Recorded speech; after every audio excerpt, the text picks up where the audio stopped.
नाना,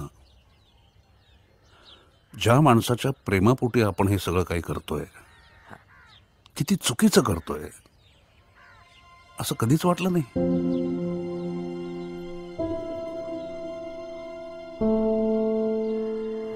अरे शिवाजी महाराज माणूस म्हणून काय होते आणि आपण काय इंटरप्रिट करतोय त्यांना. ते तलवारीने लढाई करायचे, घोड्यावर बसायचे एवढंच दिसतं फक्त तुम्हाला.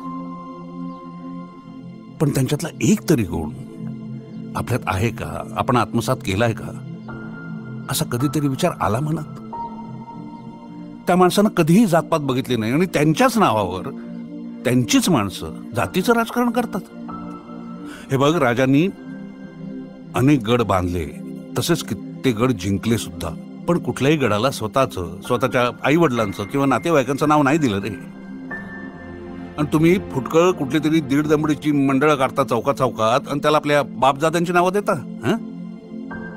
अरे 3 जयंत्या एकाच माणसाच्या, आणि परत त्याच्यातून स्पर्धा, कोणाचा शिवाजी मोठा. वा, फक्त शिवरायांची मूर्ती घरात आणून महाराज आपले होत नाहीत रे. ते कुठल्याही फोटोत मूर्ती महाराज आहेत असं नाही.